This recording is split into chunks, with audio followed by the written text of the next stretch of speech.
you look at the MLB, you look at the NBA. The biggest difference between those two leagues that are still very successful and the most successful sports league in the country, by far, the NFL, the National Football League, the biggest difference is the hype around not just the offseason, not just free agency, but around the draft. The meeting point between the college prospects and the NFL players.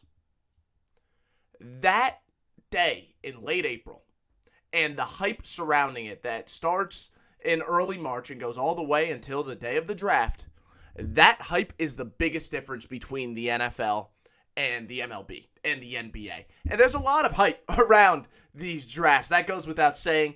I am going to throw my hat in the ring right here. Here is my 2025 mock draft as of March 21st, 2025. Allow me to preface this by saying this is not a what I would do mock draft. I am trying to predict what these teams are going to do. There's going to be a lot of moves in this mock draft that I don't like, but I think the teams are going to do it just looking back at their history, how they approach the team, how they go about building the team. I just need to preface this entire thing by saying that. But now we move on to the first pick. It's Cam Ward. It's Cam Ward. The Titans, they added Dan Moore on the offensive line. They've been giving out these contracts. They're very clearly trending towards taking a quarterback with the first pick in this draft. Cam Ward might not be the best prospect in the draft class, but he's definitely the best quarterback. There's no doubt about that. And the Titans, more than anything, they need a quarterback. Because Brian Callahan, he inherited Will Levis. He tried to make that work. It just didn't. It just didn't. Simple, plain, it did not work. Callahan deserves the opportunity to pick his own quarterback and kind of develop him. I think Cam Ward is definitely the best quarterback in this class. I think Cam Ward is a good quarterback. Despite this being a bad quarterback class, I think Cam Ward, as an individual, is a good quarterback. He is worth a first-round pick. And Tennessee, I think they're going to reach a little bit and take the top quarterback. Even though he might not be a first overall pick caliber player, he still is, a top 10 player in the class, top 15 player in the class. So he deserves to go early. I think Tennessee, they recognize the player that he is, and I trust Callahan to go ahead and do what he needs to do to develop the guy. I think that's a solid pick, but not quite as solid as the Browns getting Travis Hunter right here. I know the conversation right now is between Abdul Carter and Travis Hunter. A lot of people are saying, are they going to go Abdul or are they going to go Travis Hunter? Some people think they might take Shedeur. I'm telling you right now, Shedeur I do not have going in this first round. I know some people have that happening.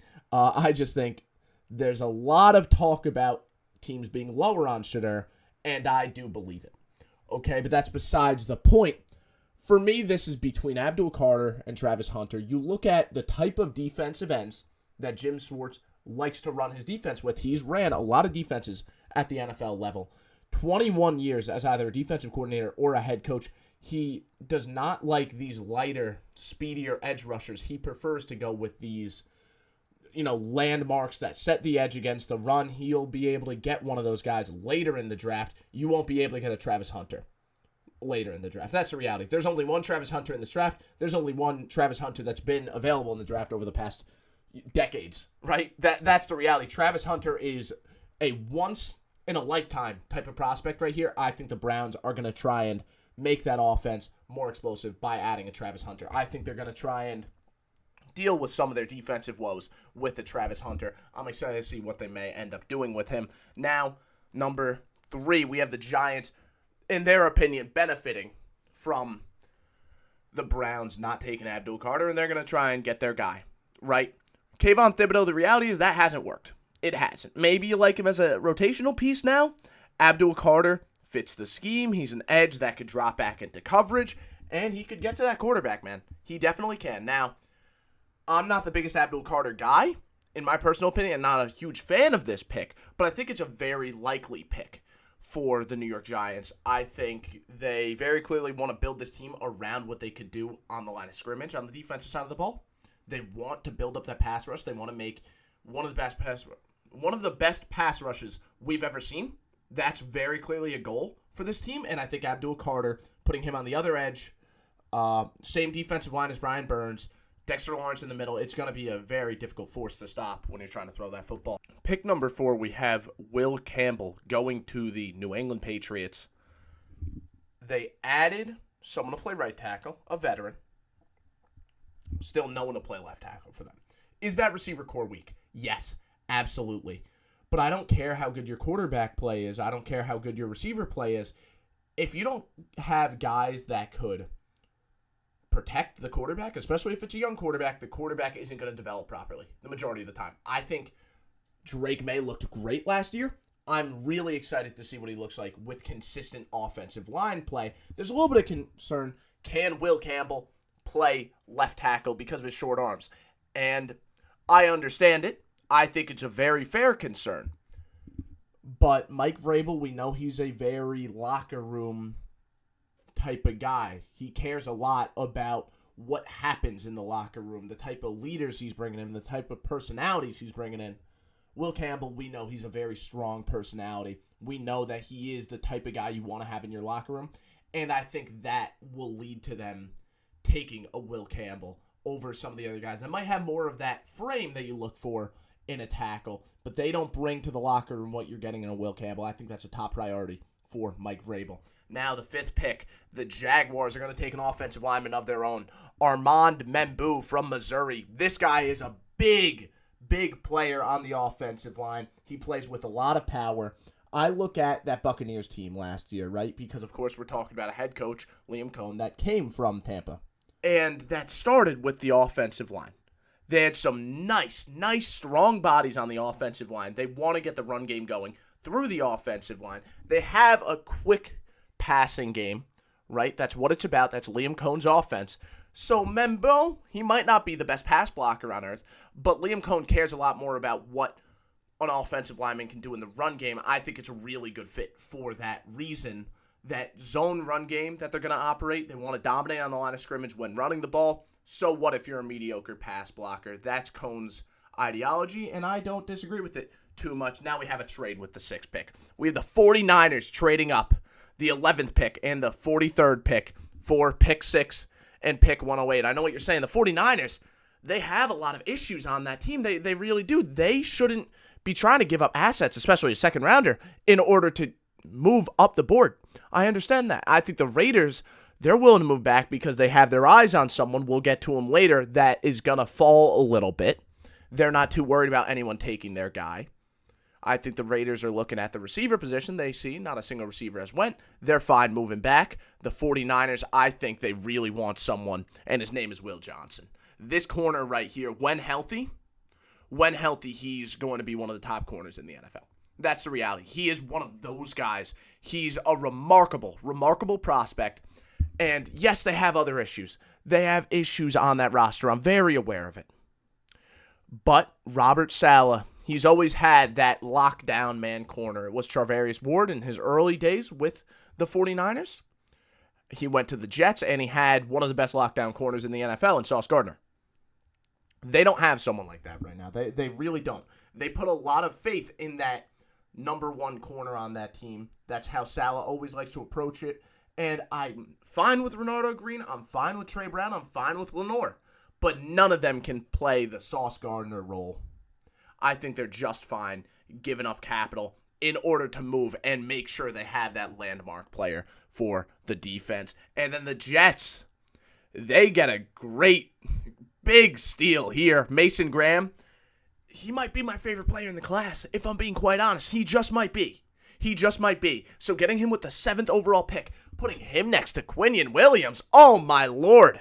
Robert Saleh, he's going to be in shambles watching this one happen because he wishes he had a defense like that. He would wish to have Quinnen Williams next to Mason Graham. Every defensive coordinator can only dream of having that group in the interior. That is just a phenomenal unit right there. Mason Graham, a true game-changing prospect for a Jets team that is trying to change directions. I think they're fine going with a Mason Graham because, we know Aaron Glenn, the startup he got with his defense, it started with another Michigan player named Aiden Hutchinson in Detroit. Now he's going to try and do something with a Michigan defensive lineman with the Jets, someone that could really, rejuvenate that building because this guy, he's going to be a heck of a playmaker. That eighth pick for the Panthers, they're going to try and get their own playmaker on the line of scrimmage. They're going to try and draft James Pierce. That's going to be their edge rusher that they're looking at. Right now, they're really weak at the edge position. Any help, they're looking for it.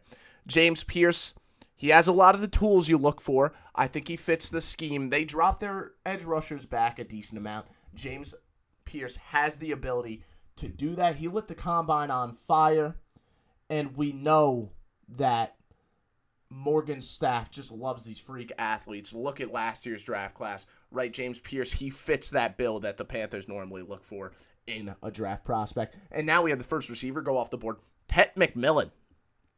Tet McMillan. Is he the best receiver in the class? I think some people might think so, right? You look at his skill set, someone that settles well versus zone coverage, a very nuanced route runner, but he's also just a freak of nature. He's going to catch those balls in the air. Just a great contested catcher, great 50-50 ball target, a true possession guy, someone that could really stabilize your offense. And I think that's what the Saints need, just someone that could be a stable player for them. Tet McMillan, I think, put his game into one word, I would say stable. He's a very stable chain mover. You throw the ball his way, he's likely going to catch it.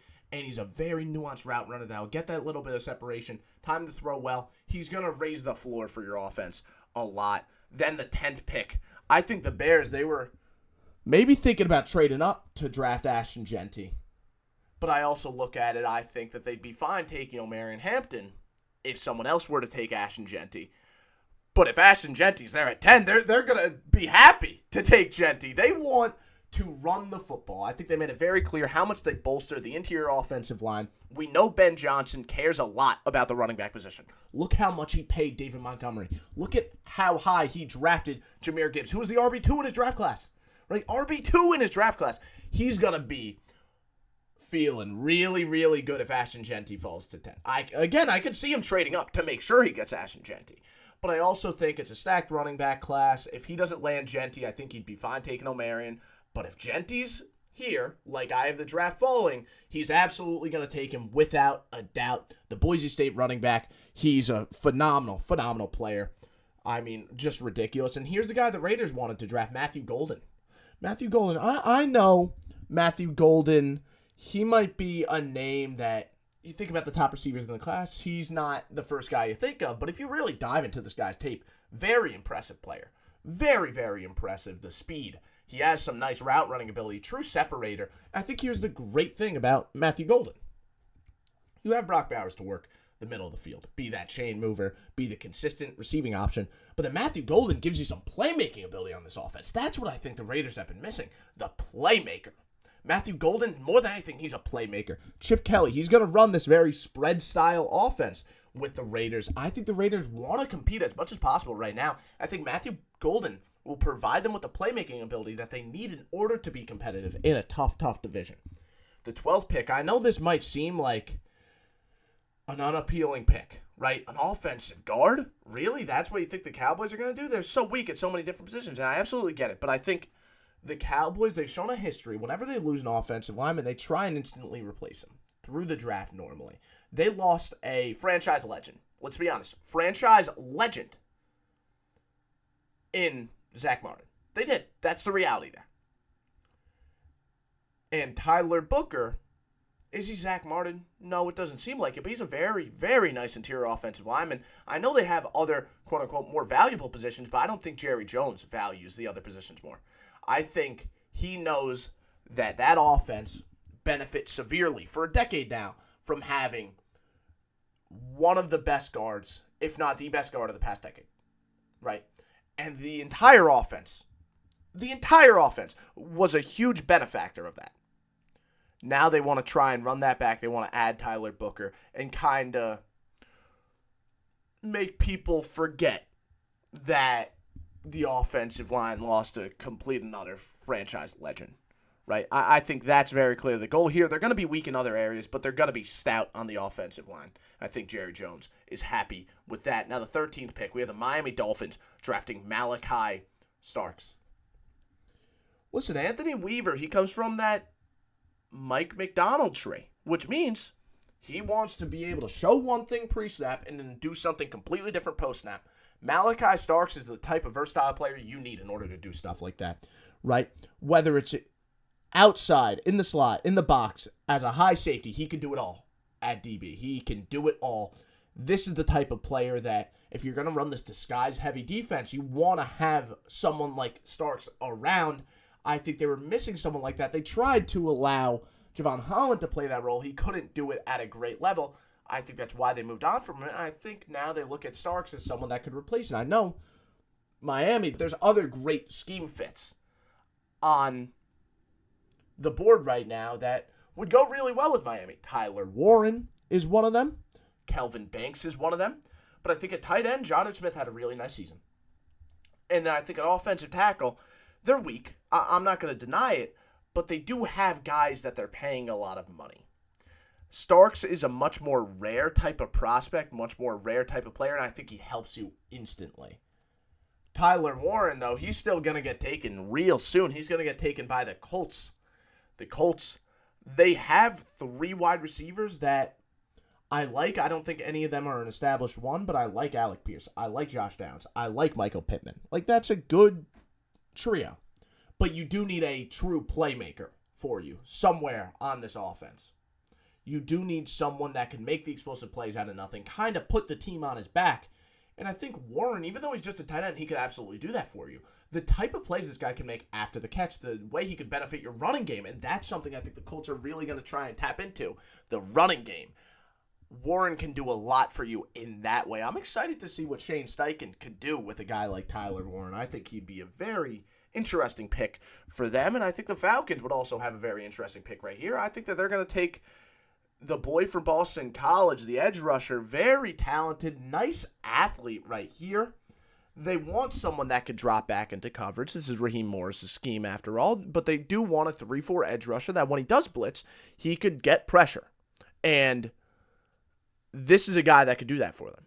This truly is. This is someone that's going to be able to get pressure on the quarterback. He has a lot of moves in his bag. I don't love him as a run defender, but I think the Falcons are very clearly prioritizing the pass rush this offseason. They have to because it was really weak last year. The 16th pick, I have another hell of a pass rusher right here. Mykel Williams. This is my edge one. This is a player I adore in every way, shape, and form. This is one of my favorite picks on this entire mock draft. They've been trying to bolster up the defensive line, and it's been getting better, but this is the type of guy that puts you over the edge. No pun intended. This is the type of guy that truly allows you to ascend and become one of the best defensive lines in the sport. Because Williams is that type of guy. He is that caliber of player. They want power on the edge. Williams has that. But he also has the technique, and he has the skill set to be more than just a power rusher. He has a very nice bag of moves that you don't see him tap into often, but he definitely has them. I'm excited to see what a Jonathan Gannon can do with a guy like Mykel Williams next to the versatile Darius Robinson. 17th pick right here. Another edge going off the board. The edges to start flying in this mid-first round. Shemar Stewart. The Bengals like their developmental guys. They like these guys that have all the traits in the world. And I know they're in a window right now, and that's why I don't love this pick. But their history shows they like to go with these developmental defensive prospects early. And Shemar Stewart, he has all those tools. He had a great combine. If you're able to kind of put it together the way that you haven't been able to do with Myles Murphy, and you haven't been able to do with some of these other guys, some great stuff could happen, but you have to be able to put it together because they haven't done it with Amarius Mims. They haven't done it with these other first-rounders that they've taken. Shemar Stewart, I think they're going to continue to do the same trend, continue to try and take these freak athletes and just make them work out. But, again, it's easier said than done. I think the Bengals are starting to learn that, but I'm not going to expect them to do something different until they actually succeed at it. Now, the 18th pick. Now, this is one of my other favorite picks of the draft right here. Jahad Campbell, linebacker out of Alabama. My pro comp for this guy, Roquan Smith. Mike McDonald. You look at his defense, his last defense with the Ravens. It started off pretty middle of the pack. Like, it ended up being really good, but it started off pretty middle of the pack. You know what took it from point A, a mediocre defense, to point B, which was the best defense in football? Roquan Smith. That's what took it to that point. Bringing in that coverage and cleanup linebacker that could play at an elite level. That changed everything McDonald was able to do. Jahad Campbell could play that role. If this Seattle team wants to continue to embrace this identity of being a defensive team, which they're very clearly trying to do, that's why they brought in an offensive coordinator that is much more run-heavy. That's why they brought in 2 receivers that do a lot of their work in the short passing game. They are trying to build this attack around ball possession on the offensive side of the ball. We're going to beat you even though we just score 17 points because we're not going to turn the ball over and you're going to have bad field position. And we know our defense is going to be able to hold up. If that's the identity that you want this team to have, you have to bring in that star that truly allows you to run all the crazy stuff that your scheme is truly capable at allowing you to do. Jahad Campbell does that for them. He opens up so many windows from an X's and O's perspective for McDonald.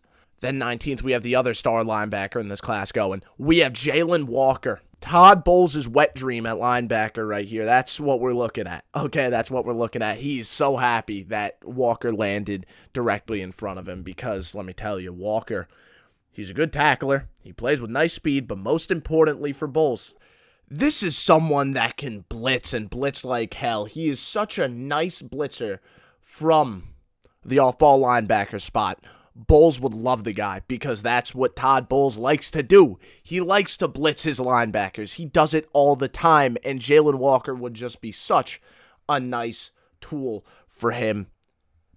At 10, we had a running back. At 20, we have a running back. Omarion Hampton to the Denver Broncos. I looked, and I wasn't initially thinking that this would be the move that they would make. I really wasn't. But as I went through their roster, I said, okay, listen, they added Evan Ingram. That's another efficient pass catcher for them. But they're still lacking that playmaking ability. I was thinking maybe Emeka Egbuka, but he's not the greatest playmaker on earth either. They're already loaded on the defensive side of the ball, so how are they going to get that playmaking ability on the offensive end? What about from the backfield? What about, yeah, he's the second best running back in the class, but in most classes, this is the top dog. That's the reality. That's the type of player we're looking at right here. Omarion Hampton is a stud. What about the guy that runs through the A-gap and just trucks 3 guys and just keeps going, doesn't even lose a step as he does? And Omarion Hampton, this is the type of force that takes inside zone and makes it into one of your true boom plays. Trap, all of a sudden, that's a 20-yard gain. You were expecting a 5-yard gain. That's what Denver needs. Someone that could take what would normally be a 5-yard gain and make it into a huge, monumental, field-changing, game-changing play. Omarion Hampton does that time after time after time. Then, the 21st pick, I have Azareye'h Thomas to the Pittsburgh Steelers defensive back. Someone that, let me tell you, plays some really physical coverage. Really physical defensive back right here. That's what Pittsburgh looks for in their DBs. They want people with some physicality, plays tough, plays physical, makes it difficult to run your route because there's a lot of thin receivers, a lot of speedy receivers, but if you're physical with them, it doesn't really matter too much. They can't do too much damage to you. Right now, they have Darius Slay on a 1-year deal. They have Joey Porter on the other end. They can develop Azareye'h Thomas over time.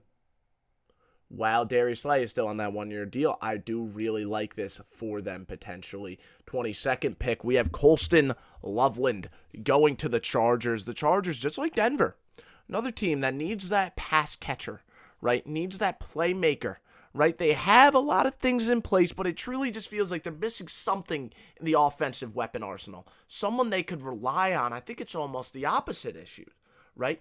I compare them to Denver. Denver just needed the playmaker. The Chargers have their playmakers, but they don't have the offensive consistency. It feels like Colston Loveland could be that guy. He's someone that gets it done at all levels. A true reliable weapon for a Justin Herbert right here.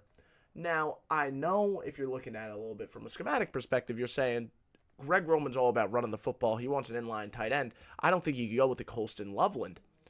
But Loveland can block. He can line up in line, even though you'll get the most out of him from the slot.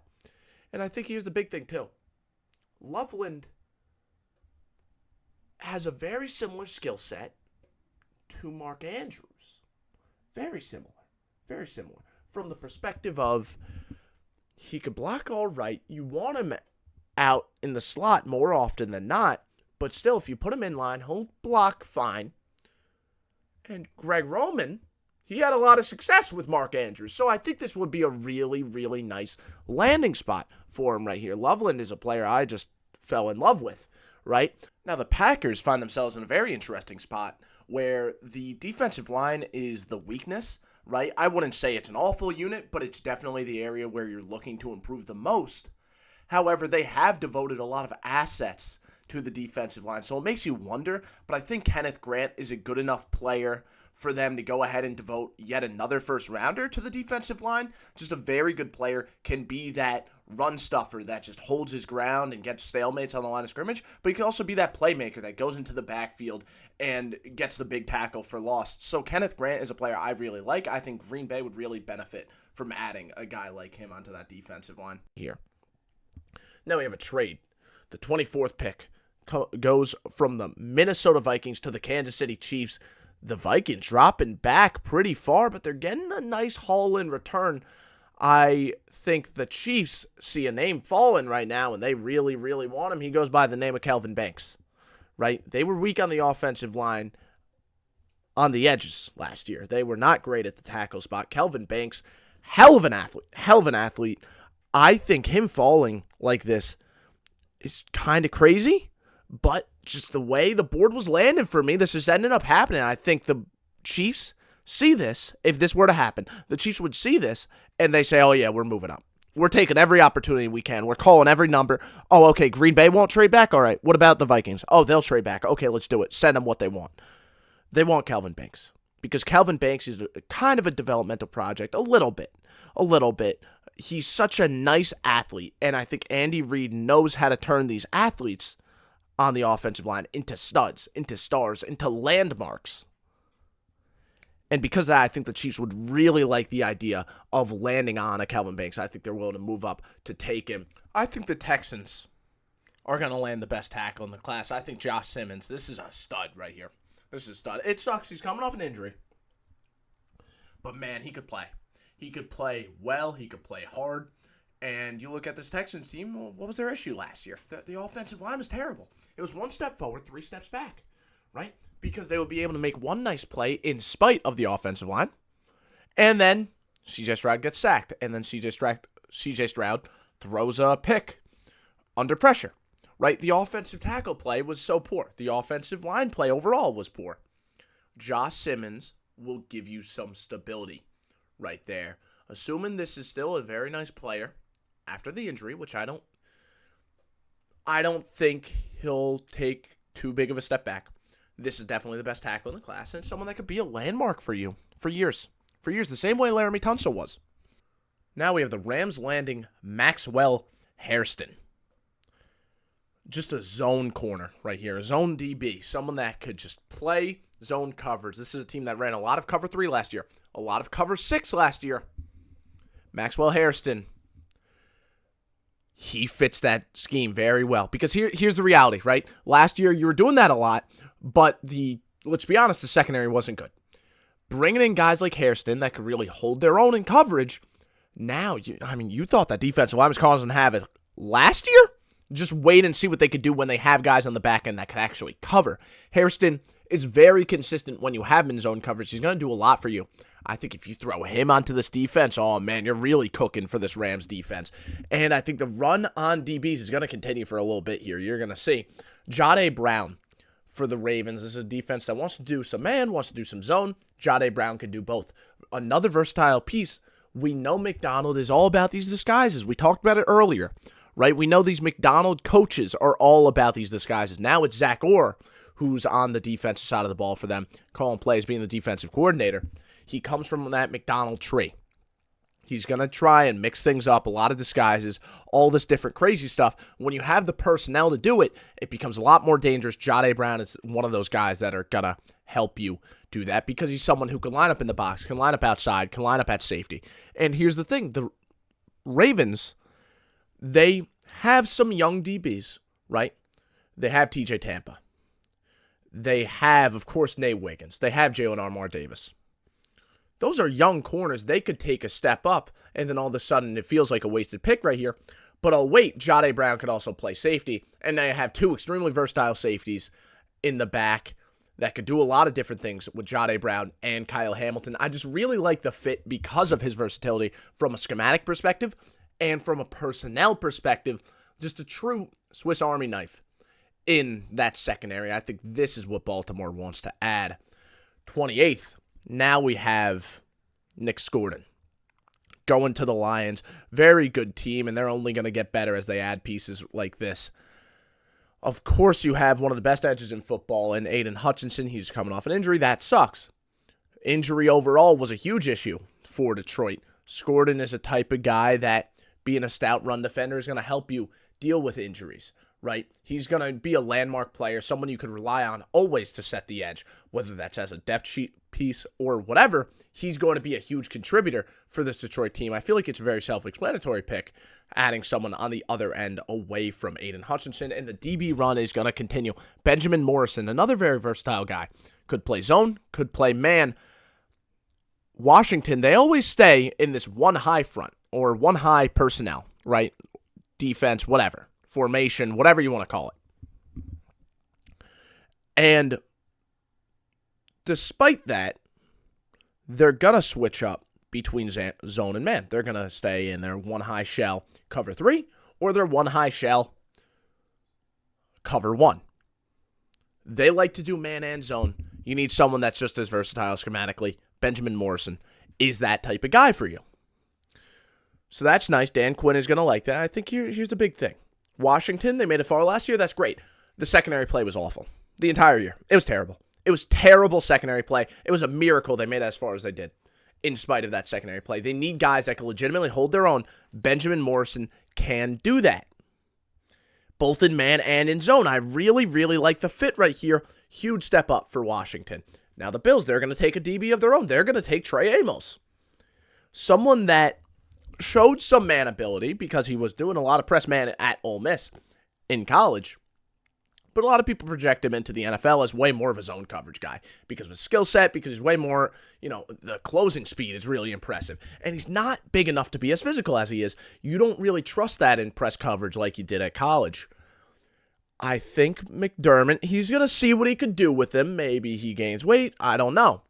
But if not, he just fits in like the usual McDermott DB, right? Just simply his own guy. And McDermott, he likes his soft zone. And if you could run it well, you're going to be a nice piece for him. I like the idea of Trey Amos on the Buffalo Bills with McDermott.